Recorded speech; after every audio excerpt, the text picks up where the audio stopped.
우리 구독자분께서 말씀해주신 내용입니다. 현재 많은 분들께서 공감해주시는 것 같은 글들을 같이 남겨주셔가지고 XRP 리플에 대한 미래, 그리고 비교적으로 지금 평균 단가가 높으신 분들이라면 과연 어떤 대응을 해야 될지 현실적으로 한번 말씀드려 보도록 하겠습니다. 평소에 궁금하셨거나 답답하셨던 내용들 문의 남겨주시거나 댓글로 남겨주시면 제가 답변 드릴 수 있는 범위 안에서 안내 도움 드려보도록 하겠습니다. 요즘 시장에선 정말 조용하면서도 거대한 변화가 물밑에서 진행 중에 있는 상황인데요. 그리고 그 중심에는 원화 스테이블 코인이라는 단어가 있습니다. 코인을 모르시는 분들이라고 하더라도 이번에는 다릅니다. 이거는 코인 이야기가 아니라 돈의 구조 자체가 바뀌는 이야기이기 때문에 스테이블 코인이 뭔지 먼저 간단하게 짚고 넘어가자면 가격 자체가 고정된 디지털 화폐입니다. 1달러에 1000원 같은 고정 단위를 기준으로서 블록체인 위에서 빠르게 결제, 송금, 보관 자체가 가능한 구조죠. 구조가 중요한 이유는요, 지금 한국 정부가 이거를 전면 도입하고 있다는 사실 때문인 거고, 게다가 민간 참여를 열어두고 속도까지도 내고 있어요. 이게 왜 중요할까요?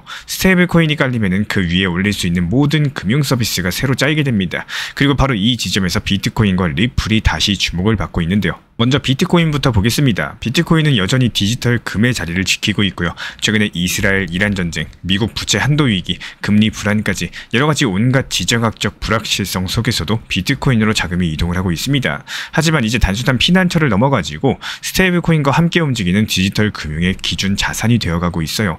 예를 들어가지고 USDT, USDC 같은 담보자산 일부들이 비트코인으로 구성이 되어 있고, 미국에서도 비트코인 기반 스테이블 코인 구상이 제도권에서 거론이 되고 있는 상황이죠. 즉 현재 비트코인은 지금 디지털 금융 생태계의 기준점이고 백업 자산으로 자리 잡고 있다는 겁니다. 그리고 리플 XRP는 조금 달라요. XRP 같은 경우는 단순하게 오르고 내리는 코인은 아닙니다. 이미 CBDC 디지털 화폐 그리고 스테이블 코인을 연결하는 중간 다리 역할을 하고 있는데요. 리플은 여러 나라 중앙은행과 CBDC 파일럿 프로젝트를 진행 중에 있고, 송금과 결제, 외환 시장 인프라에서 실제 사용이 되고 있습니다. 스테이블 코인이 본격적으로 상용화될수록 국가 간의 결제를 중개할 수 있는 실제 사용형 자산이 필요한데요. 그거를 할 수 있는 구조와 속도, 수수료, 확장성까지도 전부 다 갖춘 게 바로 리플 XRP입니다. 예를 들어 볼게요. 원화 스테이블 코인, 그리고 XRP, 그리고 외화 스테이블 코인, 이런 구조로서 해외 송금과 환전, 해외 결제까지도 가능해진다는 건데요. 즉 XRP는 스테이블 코인과 인프라를 연결하고 보완하는 글로벌 송금 네트워크 자산으로 재평가가 되고 있습니다. 결국에 지금 한국이 밀어붙이고 있는 원화 스테이블 코인 시스템은요, 단순하게 하나의 디지털 화폐를 만드는 게 아니라 비트코인과 리플처럼 이미 글로벌에서 역할을 갖춘 자산들과 함께 돌아가게 될 구조라는 거고, 이제 정부가 만든 시스템 위에서 비트코인은 기준 자산으로서, XRP는 연결 자산으로, 그리고 스테이블 코인은 결제 수단으로 각자의 역할 자체가 정리되고 있는 흐름이에요. 그래서 제가 말씀드리고 싶은 건 이겁니다. 지금 변화 자체가 겉으로는 보이지 않지만요, 실제로는 이미 시작이 됐다는 거고, 그 안에서 XRP랑 비트코인이라는 키워드가 깊게 들어가 있다는 점입니다. 이걸 이해하시면은 앞으로 어떤 자산에 우리 구독자분들께서 주목을 하셔야 되는지, 그리고 국가의 방향과 어떻게 같은 편에 서야 되는 건지 감이 좀 잡히실 겁니다. 팬분들께서 요즘에 궁금해하시는 주제 중에 하나는요, 바로 XRP와 원화 스테이블 코인, 이게 실제로 연결될 수 있나요? 이런 질문을 해주고 계시는데요. 결론부터 말씀드리자면 충분히 가능합니다. 그리고 이런 연결들이 단순한 상상이 아니라 이미 일부 국가에서는 실험이 되고 있는 구조이기도 해요. 먼저 흐름을 같이 한번 살펴보면은, 지금 정부 차원에서 추진하고 있는 원화 스테이블 코인은 기본적으로 국내 결제, 송금, 지원금, 바우처 같은 것들, 여러 가지에 대해서 디지털화하는 인프라입니다. 즉 원화 기반의 디지털 현금 시스템을 만들고 있는 셈인데요. 그런데 이 스테이블 코인이 진짜로 유용해지려면은 해외랑 연결되는 구조가 반드시 있어야 되고, 예를 들어서 해외 송금이나 수출입 결제나 글로벌 결제 같은 여러 가지 상황이 포함이 되겠죠. 그때 등장하는 게 바로 리플 XRP입니다. XRP는 전 세계에서 실제 사용이 가능한 국경 없는 송금 자산인데요. 중앙은행이 발행하는 화폐는 국가 간의 전송 시간 자체가 오래 걸리고 수수료 자체도 비쌀 수밖에 없어요. 하지만 XRP는 3초 이내에 국경을 넘고 수수료는 거의 제로에 가깝습니다. 여기서 연결 방식이 어떻게 되느냐? 가장 실현 가능한 구조는 이렇습니다. 사용자가 원화 스테이블 코인을 지갑에서 보냅니다. 그리고 이 코인의 송금 중에 자동으로 XRP로 환전이 돼요. 반대편 국가에서는 XRP를 해당 국가의 스테이블 코인으로 다시 변환을 하고요. 즉 원화 스테이블 코인, XRP, USDC, EURC 같은 방식인데요. 이걸 가능하게 하는 게 바로 리플 레저의 브릿지 기능과 리플 넷 인프라입니다. 현재 리플 같은 경우는 이미 중동과 동남아, 유럽까지 여러 가지 지역에서 CBDC랑 스테이블 코인을 연결하는 실험을 진행 중에 있고요. 예를 들어 가지고 팔라우나, 부탄, 몬테네그로, 아랍에미리트 같은 여러 가지 국가에서 국가 디지털 화폐를 XRP 기반으로 연결하는 작업을 테스트 중에 있어요. 이거를 우리나라에 그대로 적용을 하면은 원화 스테이블 코인이 XRP를 통해서 해외 결제망에 연결되는 구조가 자연스럽게 나온다는 거예요. 그리고 이 구조가 의미하는 거는 아주 간단합니다. 한국에서 발행된 스테이블 코인이 글로벌 송금, 결제, 환전 네트워크로서 확장될 수 있다는 건데요. 그리고 그 중심에는 XRP가 존재하고, XRP는 단순한 가격 상승 기대용 알트코인이 아니라 스테이블 코인의 확장성, 글로벌 연결성을 실현시키는 기술 기반 자산이 될 겁니다. 이제 정부는 스테이블 코인 인프라를 깔고 있고요. 민간은 결제 시스템, 지갑까지도 개발을 하고 있고, XRP는 이 둘에 대해서 외부랑 연결해줄 수 있는 다리 역할을 준비 중에 있습니다. 이 구조를 이해해 주시면은 왜 지금 시점에서 XRP를 다시 봐야 되는지, 그리고 원화 스테이블코인 뉴스가 단순한 기술 개발이 아니라 금융 질서 재편의 신호탄인지 분명히 보이게 되실 겁니다.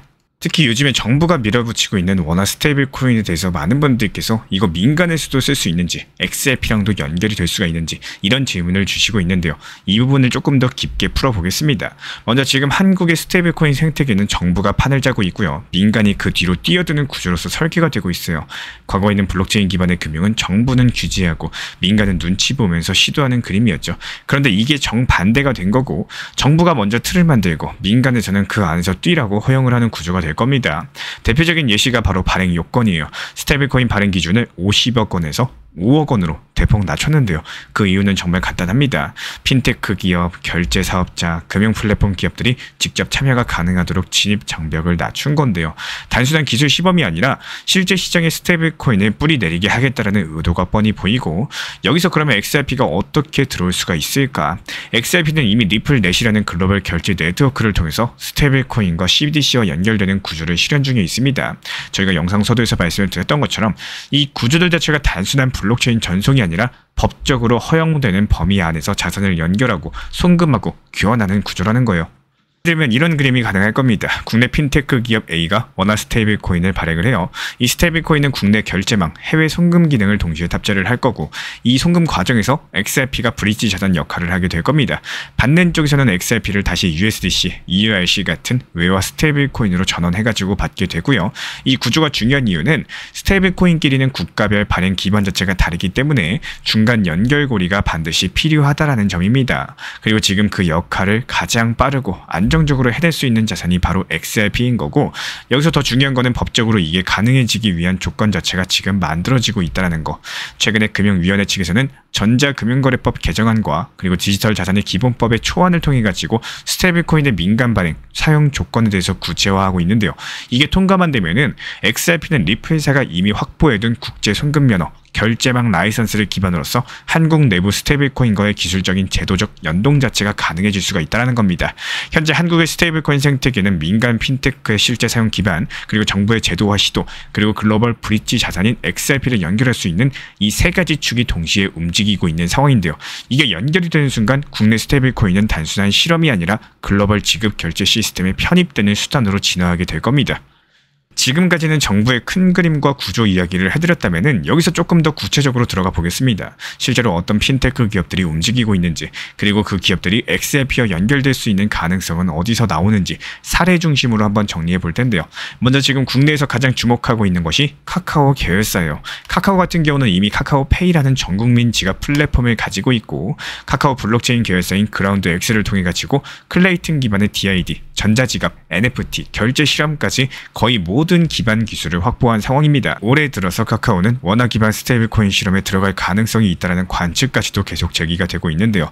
왜냐하면 정부는 인프라를 만들고 있지만 사용자 기반과 실제 결제처를 가진 기업은 민간뿐이기 때문입니다. 카카오페이랑 카카오뱅크의 사용자 숫자, 그리고 QR 결제 인프라까지도 연결되면은 이건 단순한 실험이 아니라 전국민 대상 상용화의 첫 번째 단추가 될 수가 있다는 거. 그리고 두 번째로 두나무, 업비트 운영사로 유명하죠. 두나무 같은 경우는 이미 원화바켓 운영 경험과 대규모 실제 거래 기반 확보한 거래소고요. 작년부터 지자체랑 연결된 디지털 바우처, 지역코인 프로젝트에 연이어 참여를 하고 있는 상황이에요. 게다가 최근에 발표됐었던 두나무 체인 생태계 자료에서는 스테이블코인 발행, 자체 결제 수단, 그리고 NFT 결제 통합 구조까지도 포괄적으로 다루는 로드맵이 등장을 했습니다. 이 두나무의 강점은 딱 한 개예요. 거래소랑 연결된 실시간 매수 매도 시스템을 통해서 스테이블코인 유동성 확보에 강력한 구조를 갖고 있다는 점인데요. 이런 구조들이 XRP 리플과도 연결성에 상당히 큰 장점으로 작용을 할 거고, XRP 같은 경우는 원래부터 글로벌 거래소, 지급 결제망, 브릿지 자산으로 설계가 됐기 때문에 국내 스테이블코인이 해외 결제나 송금으로 확장될 때 두나무, 업비트, XRP, 외화 스테이블코인 이렇게 그림 자체가 매우 자연스럽게 나올 수가 있기 때문입니다. 세 번째는 신한카드랑 우리은행, NH농협 같은 전통 금융권 계열 핀테크예요. 실제로 한국은행 CBDC 시범 사업에서 직접 지급 결제 시스템이나 지갑 서비스, 오프라인 결제 모듈을 실험한 이력이 있고요. 특히 신한카드 같은 경우는 자체적으로 스테이블코인 기반의 복지수당 지급 시스템까지도 설계한 바가 있었고, 정부와의 공공협업 모델에서도 상당히 적극적인 행보를 보여주고 있습니다. XRP랑 연결성보다는 XRP를 채널 중에 하나로서 연동할 수 있는 구조적인 유연성을 확보하고 있다는 점이 상당한 포인트인데요. 결과적으로 향후 스테이블코인을 바탕으로서 정부, 국민 간의 디지털 자금 흐름을 만들어내고, 그중에 해외 결제나 외화 환전 구간에서 XRP가 개입하는 모델 자체가 충분히 가능하다는 뜻입니다. 여기서 중요한 시사점이 하나 있습니다. 지금은 코인판이 아니라 금융 인프라 레벨에서 스테이블 코인을 어떻게 설계하느냐에 따라 가지고 그 위에서 연결되는 자산 자체가 달라지게 되는데요. 국내에서 워낙 스테이블 코인이 빠르게 상용화되면은 국경을 넘는 순간에도 XRP가 거의 유일한 선택지로서 작동할 수밖에 없는 구조가 형성이 될 거고, 이미 리플사 같은 경우는 중동과 아시아, 유럽, 아프리카 등에서 CBDC랑 스테이블 코인 중간 연결 레이어까지도 맡고 있기 때문에 이게 한국에 들어오는 거는 시간 문제일 수가 있어요. 카카오, 두나무, 전통금융권 핀테크 같이 여러가지 이미 여러 민간 기업들이 스테이블 코인을 둘러싼 경쟁에 뛰어든 상황입니다. 모두 다 사용자 기반, 결제 시스템, 규제 대응력을 갖추고 있는 데다가 그 위에 XRP라는 글로벌 확장형 브릿지 자산이 연결이 된다면 한국의 스테이블 코인은 단순한 실험이 아니라 전 세계에서 실제 사용이 가능한 결제 수단으로 자리 잡게 될 가능성이 커지고 있습니다. 독자분께서 말씀해주신 내용도요, 정말로 많은 내용이 담겨져 있는 말씀이라고 생각을 해요. 먼저 내가 첫 번째 진입한 타점이 비교적 높을 수는 있습니다. 이거는 그 누가 와도 어떻게 바꿀 수 있는 영역은 아니라는 거예요. 다만 평균 단가가 높으시다면은 이제는 낮추는 추가 매수 타점이나 물타기를 얼마나 잘 살리느냐가 중요한 거고, 추가 매수, 물타기 같은 경우는 절대로 급하게 할 필요가 없습니다. 거미줄을 치는 것처럼 시간이 걸리더라도 낮은 구간의 비중을 나눠서 여러 구간에서 추가 매수를 해야지 평균 단가가 낮아지는 거고, 예를 들어서 4,500원이 매수 단가라고 해서 가만히 냅두고 있으면 나중에 상승 구간이 찾아왔을 때 비교적 아쉬움이 남을 수밖에 없고요. 평균 단가를 낮추는 물타기를 한다라고 했을 때 XRP가 3,000원대가 깨지고 2,000원 중반으로 내려왔고 코인 시장 끝났다, 불안하다, XRP 더 떨어진다, 이런 부정적인 내용이 극한으로 올라왔을 때가 추가 매수 타점입니다. 하지만 대부분의 사람 심리로는 이때 추가 매수가 어렵기 때문에 미리 비중을 조절해서 거미줄을 치듯이 걸어놔야 됩니다. 가끔 제가 생각하는 문장인데요. 실패했을 때의 조롱을 생각하면 아무것도 못합니다. 제일 좋은 시기는 남들이 안 좋다고 하는 그 시기가 제일 좋은 시기인 거고, 반대로 제일 조심하셔야 되는 시기는 남들이 다 좋다 이렇게 말하는 시기가 가장 조심해야 되는 시기입니다. 항상 강조드렸지만요, 몰빵으로 매수하는 것보다 안정적으로 분할로 천천히 진입을 하시면서 올라가도 좋고 내려가도 좋은 이런 나만의 포트폴리오를 구성하시는 것들을 추천을 드리겠습니다. 안내드리고 있는 정보방에서도 예전부터 XRP, 비트코인에 대해서도 몰빵이 아니라 분할로서 타점을 안내드리는 이유는요, 어떤 상황에서도 내 것으로 만들어 나가고 또 긍정적인 마인드로서 투자 시장을 이어나갈 수 있는 방향성을 강조드리기 위함입니다. 누구에게나 똑같은 XRP고 똑같은 가격이에요. 다만 이 시점에서는 누군가는 만족하고 또 누군가는 아쉬워하는 이유가 분명히 있을 거예요. 얼만큼 잘 활용하느냐, 이것들을 반드시 생각하시기를 추천을 드리고, 오늘도 어김없었어요. GPT가 딱 찍은 그 자리 4시간 만에 목표가 도달했습니다. 이번에도 정확했고요. 역시 마찬가지로 단 한 개의 종목, 그리고 단 하나의 결과로서 모든 것들을 증명을 하고 있습니다. 2025년 6월 17일 오전에 GPT가 실시간으로 알트 레이어를 매수 추천했고요. 가격은 48.6원이었고 목표가는 53원이었어요. 그런데 놀라운 거는 단 4시간 만에 목표가를 정확히 터치했다라는 점입니다. 그것도 너무나 깔끔하게 도달을 했습니다. 실제로 차트를 보면은 목표가 도달 이후에 가격은 하락 중에 있습니다. 화면에 표시된 노란색 박스, 바로 이 지점이 GPT가 매수 타점으로 잡아준 눌림 구간이었고요. 이 당시에 많은 투자자분들께서 지금 들어가도 되는 건가? 다소 시장이 눌리고 하락 공포 구간인데 이렇게 떨어진 종목을 왜 추천하냐, 이렇게 망설이셨지만요, GPT는 정확하게 말을 했습니다. 지금은 되돌림 구간, 강력한 반등 초입이다. 거래 대금이 유지가 되고 있었고 45원 초반대의 강력한 지지가 확인되면서 세력 물량 정리가 없는 눌림, 기술적인 반등 구간에 도달을 했고요.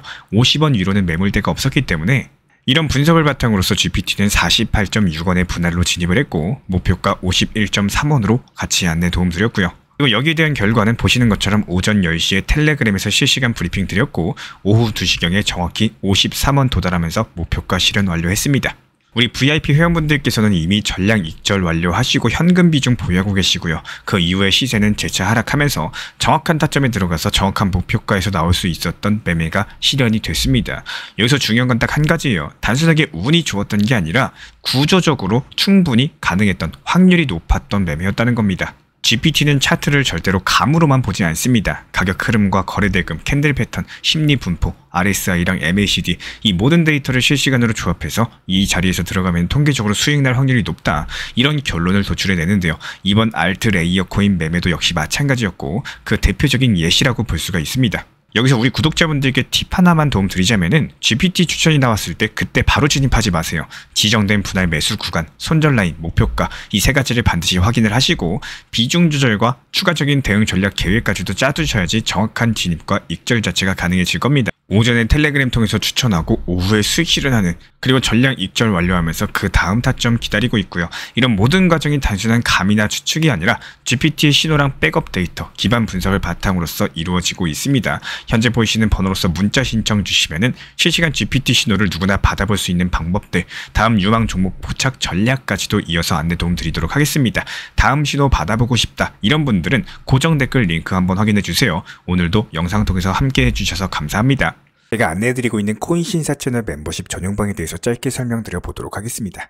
리플, 암호화폐 시장에 대한 중요한 이슈, 그리고 브리핑이나 시장의 흐름에 대한 전문적인 분석 내용 설명과 함께 차트상의 기술적 분석, 온체인 지표와 투자 심리에 대한 내용들을 같이 안내 도움드리고 있고, 가장 중요한 투자 심리를 컨트롤하기 위해서 포트폴리오의 구성에 대한 노하우, 투자 심리 컨트롤에 대한 내용도 같이 안내드리고 있습니다. 코인 신사 스터디 멤버십 가입하신 분들께서는 아래 번호 혹은 신청 링크 통해서 남겨주시면 제가 연락드리고 있고, 안내 설명과 함께 신사 채널 리플 전용 멤버십 방에도 입장 안내 설명드리고 있습니다.